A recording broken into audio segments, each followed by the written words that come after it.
What's up, y'all? Welcome to the first ever podcast from Rent the Peach Media. I'm your host, Drew King, and this is a Georgia high school sports media platform built to give more attention to athletes across the state. Today, we're kicking off a series called Hidden Gems, where we highlight players who may not receiving too much attention as of now, but definitely deserve more eyes on them. And the great thing is, I'm not doing this alone. I've got my co-host, Charlie Jones from Kennesaw State with me. What's up, Charlie? What's up? Thank you for having me, Drew. Excited. No problem. I'm excited also. Thanks for being on here. Okay, so today we're going to be talking about 3 high school Georgia baseball players that we think people should know about. That is Ariel Gibson from East Forsyth, Nick Cornetto from Lambert, and Carson Mathews from Milton. Before we even get into the 3 players, I want to talk about why Charlie is actually the perfect co-host for this episode. Because this whole series is called Hidden Gems, Charlie's career kind of shows what we mean by that. Charlie came out of Kingsridge Christian High School right here in Georgia, and he was not necessarily treated like a top prospect by everyone, despite putting up great numbers. But he kept developing, got to the college level, and at Air Force in 2024, he put together a crazy season, hitting .344 with 13 home runs, 54 RBI, and an OPS over 1,000. He then transferred to Georgia, and now you just finished up a great season at Kennesaw State. Congrats on that.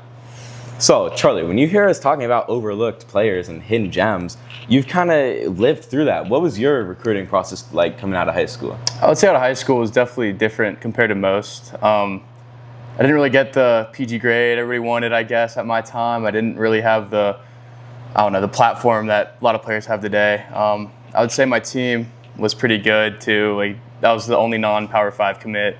And I would say it was really different, I feel like, compared to nowadays. I was lucky enough to have coaches like Tim Lemons help me out and get exposed. Same with Tyler Bowling and Gary Baldwin. But I would say it was definitely different because I feel like I was there. I was doing everything that a lot of these players were doing, and I feel like I wasn't getting the same representation. Of course, I wasn't jealous or anything, but it's something that I feel like a lot of players will experience throughout their career, especially in high school in such a baseball-heavy state like Georgia. Yeah, I looked at your stats on Perfect Game and stuff, and I was honestly wondering, Air Force is a great Division I school, but I feel like you definitely should have been in the conversation for Power 5. It was cool. Air Force was my number one for sure. So that's pretty cool, man. Getting to fly jets and stuff. Definitely. But yeah, so at what point did you feel like people started noticing that you what you could actually do? I would say it was my junior summer, for sure. I was on the East Cobb Astros team. We ended up winning the WWA that year, and I would say that year was when I really realized what I was capable of. I was 4-hole everyday starter for that team, and we had some power bats like Tamar, R.J. Austin, Caden Martin, Dylan Lesko on the mound. We were a stacked team. That's a stacked team, man. So it was definitely fun, and being able to hang with those guys and really play every day was something that I was appreciative of, and I was dang, I could really do something with baseball for sure. Yeah, for sure. So kind of building off of that, what advice do you think you would give to the high school players that feel like they're not being noticed? I just feel like you got to keep your foot on the gas. I feel like something I was really good at in high school was making sure I was in the cages early, after games to just get my swings in for sure. I would say just because you feel like you're being overlooked doesn't mean you should stop working hard. Because I feel like those are some of the best players come from those scenarios, of course. And it's something I'm thankful for that I had that drive in high school. But it's definitely it's harder nowadays for sure. I feel like, but I would say I was definitely lucky for sure. Yeah. See, and that's exactly why I wanted Charlie on this episode. It's one thing for me to go out here and say, oh, this guy's overrated. He needs more eyes on him. But Charlie's actually you've been through the process of earning attention, producing at the college level, transferring, and then you continued to prove yourself at Kennesaw State, UGA. So when we talk about guys like Ariel Gibson, Nick Cornetto, and Carson Mathews, we're not just throwing names out there. These are guys that we believe can follow a similar path if they keep working hard and get lucky with some of the attention that they get. All right, so the first guy we're talking about is Ariel Gibson from East Forsyth. Now, Ariel did just come off of our uncommitted list as he committed to Catawba Valley Community College, but I still wanted him in this episode because I feel like he fits exactly what we mean when we say hidden gem. This is a guy who has been up to 89 on the mound, has a sub-2 ERA this past season, facing good competition also. He hit .329 with 3 bombs, leading East Forsyth to a great playoff run. And when you hear about a guy doing all that, he doesn't just have one tool. This is a guy who can come in and completely change a program. So, Charlie, you've been around guys who've played two-way. How do you feel about when a guy doesn't just have one tool? What value does he bring to an organization? I would say the main thing, like when these colleges get two-way players, they really focus on the athleticism. I feel like being able to show you could be productive on the mound and in the box is something that, of course, every college wants, because once you get there, you either can do both, or if you're better in hitting, you can focus on hitting. If you're better at pitching, you can focus on pitching. But like showing that athleticism is something that a lot of colleges are like very, they really look for that, really, in a sense. Yeah. So, yeah. Exactly. I think the Catawba Valley commitment is actually a really good example of why JUCO baseball can be such a strong route. Some people hear community college and think it means a player wasn't good enough or that he couldn't make it D1, D2, D3, but that's not true at all. For a guy like ADL, JUCO could be this place where he keeps developing, gets stronger, maybe he adds more velo, keeps proving the bat, and just keeps proving what type of player he is. And, he can then transfer out after he proves himself, earns the opportunity, So, Charlie, I know you've played a good amount of guys who have transferred in from JUCOs to the D1 level. What do you think the biggest strength of going to a JUCO out of high school is? I'd say really just the opportunity to play every day. Like going to a big Power 5 school, like as a freshman, like you're not gonna have as many opportunities as you would compared going to like a mid-major, D2, D3, etc. But at the JUCO level, especially in the two-way world, you could show yourself on the mound and in the box way more often than you would at any other school and any other level. I would say like also like that opportunity gives you like a lot like of growth as well. Yeah. Because you are going to be facing college guys and they are still going to be better than high school, of course. But being able to prove yourself there and really show yourself at both a pitcher and hitter role can really help you out in the recruiting process for sure. Yeah, last year at UGA, you played with a bunch of guys who were really dang good coming out of high school. Clavon, Eric Parker, Trey King, and then they all transferred out because they didn't get any playing time, really. I think that just shows that you just got to go where you got to play. Would you agree with that? I would say, yeah, definitely. As a freshman, I feel like you need more opportunity, but if you're out of school for development, then you should maybe stay there and really develop, because some of those coaches really are the real deal and they really know what they're talking about compared to another school. But I would say if you really want the opportunity to play every day, maybe Power 5 wouldn't be the best option out of the gate. But honestly, it's really all preference right there. And if you want to either learn from the older guys at these Power 5 schools and really develop, or you just want to jump right in the lineup, which is probably more of a mid-major role or route. That's pretty. I would say also it's very hard nowadays for freshmen to really get these opportunities at these Power 5s, but they're definitely putting themselves in a great position to learn from great guys. So yeah, that's great. And now we actually have Ariel Gibson joining us on a Zoom call to ask him some questions. So we'll cut to that. All right, so we're here with Ariel Gibson on the Zoom call, man. Ariel, congrats on the commitment, big dog. What made Catawba Valley feel like the right fit for you?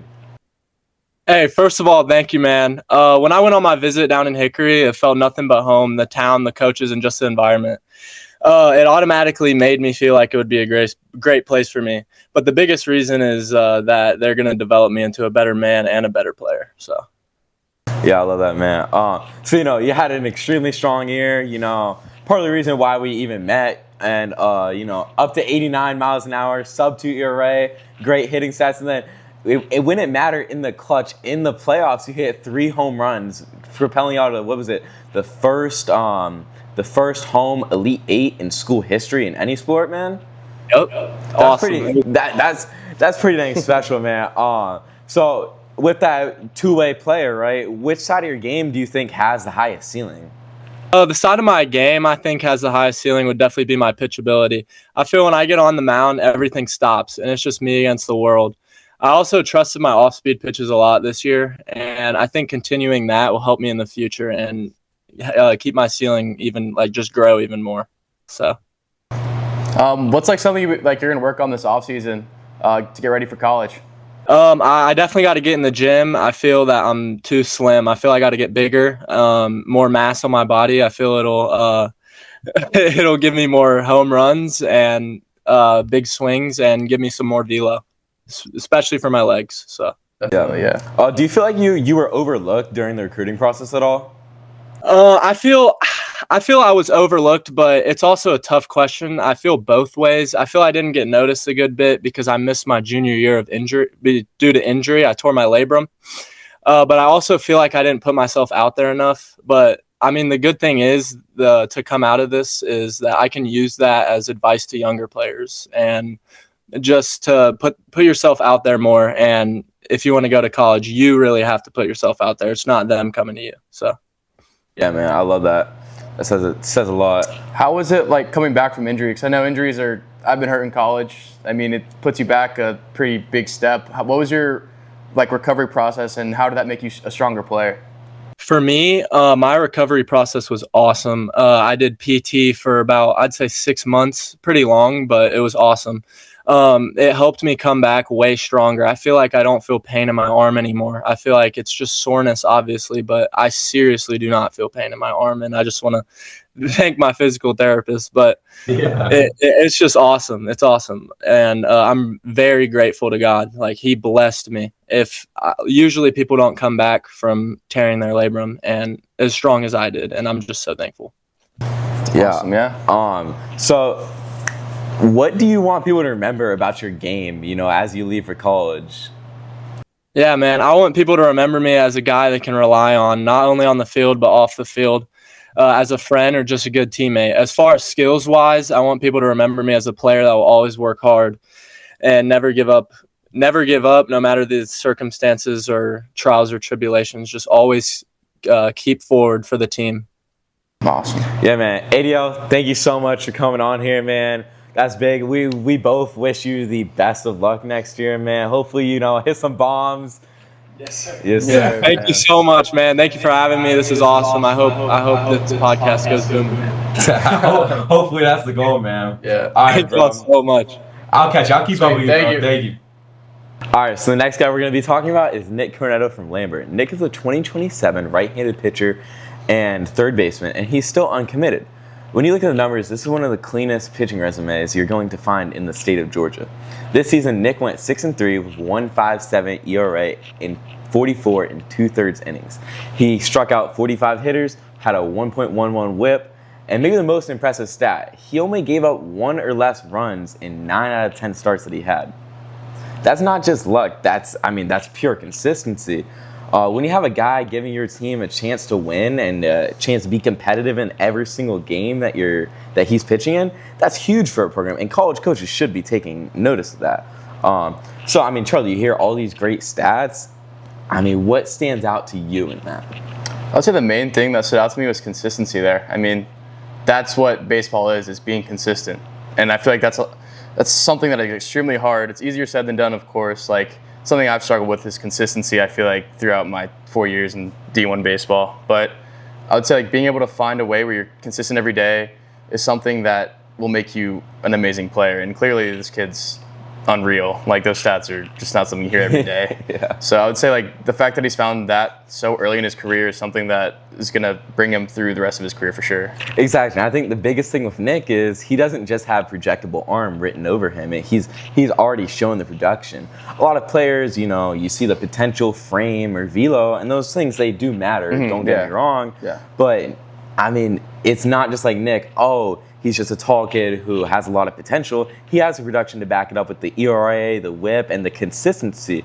So he wasn't out there just surviving. He was actually controlling the game. Mm-hmm. And the 9 out of 10 start stats is huge because again, the consistency is huge. College coaches love guys that they can trust. And if he's going to keep you in the game, every game that he pitches, that's huge for a program. So Nick is actually on a Zoom call with us. So we're going to ask him some questions, so we'll cut to that. All right, so we're here. Nick, thank you so much for joining us on this Zoom call, man. Yeah, man, thanks for being here. So, you had an extremely consistent season. What do you think allowed you to give up only 1 or less runs in 9 out of your 10 starts? I really feel like having a good routine every week. So I would pitch every Monday, so I would keep a very stable routine. So I had a routine from the beginning of March all the way to the end of April. So every week, so 7 weeks of a region. I would throw on Monday, not throw on Tuesdays, and just go out to get ramped back up for that next start on Monday. And just, I feel like that really helped me from last year because last year was kind of all over the place. So I really feel like a stable routine helped me a good amount and helped my performance a good amount. All right. So when you're on the mound, what do you feel is like your biggest strength as a pitcher? I feel like commanding the zone is very big for me because I throw mid 80s, so I don't have like velo that's gonna blow it by you, but I command the zone a good amount. So this year I was at around 65 to I think it was like 68% strikes. So commanding the zone early and being the count early really puts the pressure on the hitter and it makes them make silly mistakes, beat balls into the ground, just get them to self out because I'm ahead early and in the zone very often. Yeah, man. Also, your pitches move like crazy, dude. You're nasty on the zone. Thank you, appreciate it. So you're still uncommitted right now. As you go into the junior summer and eventually, being a senior next year, what do you want college coaches to know about you? That I have a great personality. I'm gonna go out there and I'm gonna compete. I'm gonna try to win. I'm gonna give it my all, and if I don't win, I'm gonna go out there next week and do the same exact thing and try to win it like it's my last game ever. Awesome. What's like the biggest thing you're working on this offseason to get ramped up for summer and next season? I'm trying to gain velo. So right now, last year about this time I was 78 to 80. Now I'm like 83 to 85, maybe hitting 86, can maybe touch 87. I'm trying to add more velo and get more size on my body because I'm up the heaviest. I weigh 180 pounds at 6'3". So I'm trying to get to 210, 205-ish. Try to get there and add some velo so more coaches will look at me and just continue throwing strikes because that will help the most. Well, thank you so much for being on this, dude. That was a big help. Hopefully this gets you some more attention. I mean, you're just an absolute beast on the field. So thanks for joining us, man. Appreciate you. Thank you. So the third guy we're going to be talking about is Carson Mathews from Milton. Carson is a 2027 middle infielder and outfielder, and he's still uncommitted. He's a little different from ADL and Nick just because he's more of an athletic, speed, versatility profile. He runs a 6'4", 260, and when you hear that, that immediately jumps off the page. That's real 80-tool speed. He's also a guy who can play, quite frankly, everywhere on the field, which makes him valuable because you can move him around. He gives a college coach options. You also see things like quick feet, range, really good arm also, and the ability to make accurate throws from different slots. So Carson also has some offensive tools that you should know about. He hit 412 last season, reached 91 exit velo, 86 infield velo, and I mean that gives you a pretty good picture on the type of player he is. He can defend, handle the bat, and impact the game in a lot of different ways. He also did hit a bomb last Saturday, so he still has the pop for sure. So, Charlie, when you hear about the 6'4", 260 and can play multiple positions, how is that valuable to a college program? I mean, again, the athleticism portion really stands out. Being able to fill in any role you can is a great opportunity that you'll have as a player because you could play anywhere. I mean, being able to be fast, play the outfield, having a good glove, you can play short, second, third. I mean, first two clearly has some pop, but I would say with his athleticism, you'd probably want to put him somewhere that he's more valued than first, of course. But you're dissing yourself right there, bro. Yeah, it's fine. I was a big home run guy. Yeah. But I don't know, just being able to be athletic gives you a lot more opportunity to play, especially if you're performing well in like a fall inter squad, spring preseason inter squad.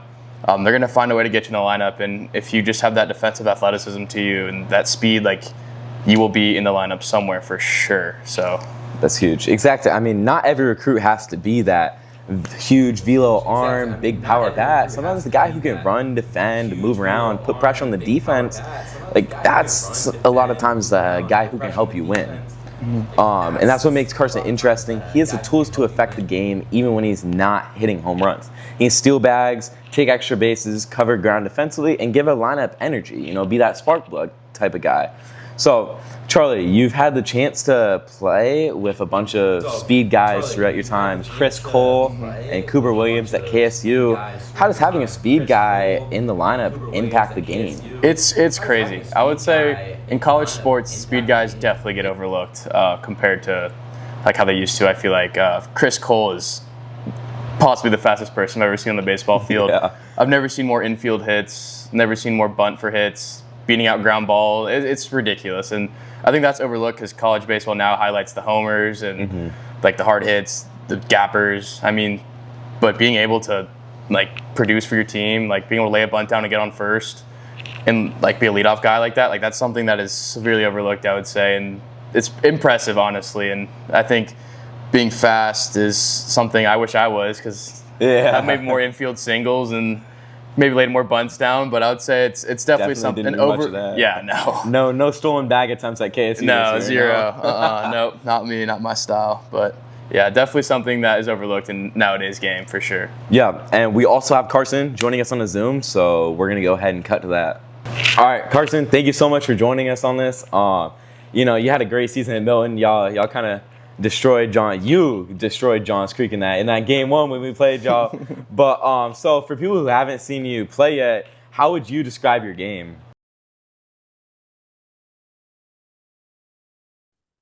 I would just say my game is more fast paced. I really like to use my speed a lot to really impact the game in a good way. So you ran a 6'4", 260. What is like that's a big tool, by the way. But how do you say your speed impacts your game?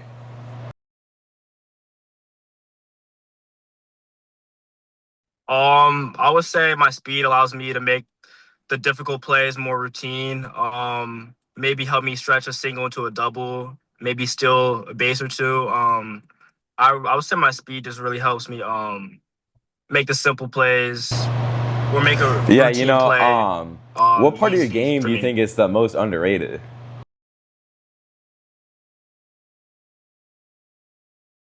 I'd probably say my IQ. I really like to be able to know the next play ahead of what's going on. I typically maybe a bunt situation could play. I know if I need a sack, drag, or just get a sack fly down. Yeah, man, that's huge because that's not necessarily like that's not really something you really can underrated teach. part of You my know, game. kind of have to learn that yourself, and I think that's a big tool. Yeah, I would say, like, who do you, like, replicate your game off of? I know there's a bunch of fast guys, like Chandler Simpson, who's in the bigs now, and you got Bobby Witt. Like, do you look up to those guys, and, like, do you see how their speed, like, really impacts them, and you just want to replicate that, or?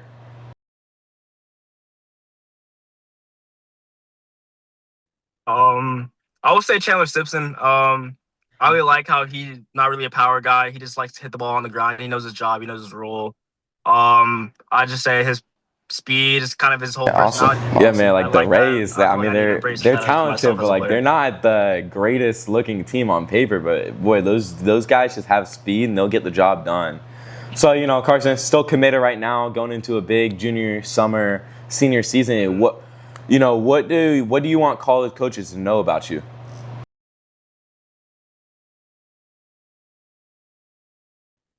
I just want to know. I like to compete. I'm a competitor. I'll do anything it takes to win. Doesn't matter if I Yeah, man, need a that's hand on the great. water, Definitely make a saw big that when we play. played you this year, and I'll see you next year at Johns Creek when we play y'all. But thank you so much for joining us on this podcast, man. Appreciate you. Yeah, bro. Good luck this summer. All right, thank you. All right, so Thank you for Charlie, having me. you know, we just went through three very different types of players: Ariel Gibson, Cornetto, and Carson Mathews. From your perspective, what do those guys show about how many different ways there are to become a recruitable baseball player?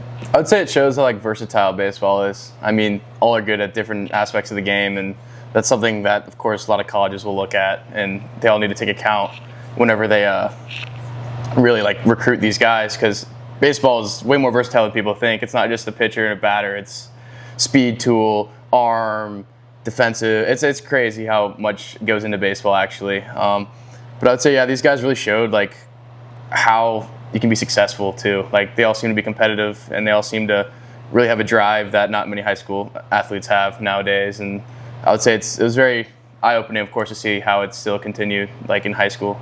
Yeah, I mean, That's a really good point. I think a lot of times people get stuck thinking that there's only one way to get recruited. You gotta be that power guy, gotta throw really hard.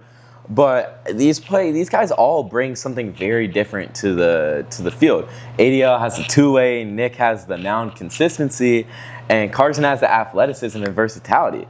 So Charlie, when you were in high school, did you ever kind of feel like pressure to fit a certain mold as a player? I would say not really, honestly. I think the only thing that really projected me through high school was my power. Like, Yeah. I played good defense. I mean, it's translated for sure, man. Yeah, I would say I was like a single, not really a multi-level. I wasn't that fast. Like, I really had the power tool and like pretty defensively good first baseman, of course. But I would say like there wasn't really much pressure because I know as long as I came to the ballpark and showed up and hit and did my job and got some RBIs, I guess, and played good defense at first, I'd be chilling, and that's what I feel like I did the best in high school and throughout the early career or years of my college. So yeah, and that's big. I think that's kind of the whole point of this series. We're not saying every guy we talk about is a finished product. You know, we're just saying these are guys with tools, production, and traits that they really deserve more attention and more eyes on them. So there are a lot of players in Georgia who can definitely play. They may not have the biggest social media following, the most hype, or the biggest offer list yet. So, I mean, Charlie, from a college player's perspective, what is one thing high school guys should be doing right now to help themselves get seen? Oh, man. I would say like one thing that I feel like is lacking in like high school sports is like that idea of like a hustle mentality. Like, I feel like a lot of people do it for show now. Like, they all do it for social media. And I feel like, Get some good flicks taken. yeah, like look at the good flicks. But I feel like that's what we're lacking. Like the old school ball, the old ball way is kind of like falling out, and like the new like flashiness is really coming out. And I'd say it's cool to get like promoted throughout your like recruiting process, but also like coaches really like the hustle aspect and really the IQ behind like baseball. And I feel like a lot of guys nowadays are like, let's go like hit home runs, do a cool bat flip and jogger. Maybe I am that old now, but I would say it's something that that's definitely losing for sure. Baseball's coming maybe a little too flashy, but and I mean, definitely, I think NIL and all the different and with that, that's going to wrap up the first episode of Red the Peach Sports Podcast. Today, we talked about Ariel Gibson from East Forsyth, Nick Cornetto from Lambert, and Carson Mathews from Milton. 3 Georgia high school baseball players that all bring something very different to the table. And again, Georgia is completely loaded with talent. I'm sure you experienced that. And there are a lot of players who definitely deserve more attention. And if there's a player, coach, parent, or teammate, and you know someone that should be featured in one of these next episodes, definitely reach out to us, DM us on Instagram, email. Everything's linked in my Instagram bio. Also, we just got merch. These are the gotta plug it, man. These are the brand new T-shirts. Gonna be bringing out a lot more. So if y'all want a T-shirt, be very appreciated. Make sure y'all follow us on all socials. Also, go follow Charlie and all these other guys. They're all linked throughout the Instagram post. But thank you guys so much for joining in. This has been a pleasure. Charlie, you were amazing, man. Thank you so much. I could not have done this alone, man. Thank you for having me. Yeah, for sure. Yes, sir. Thank y'all. And we'll catch you on the next one.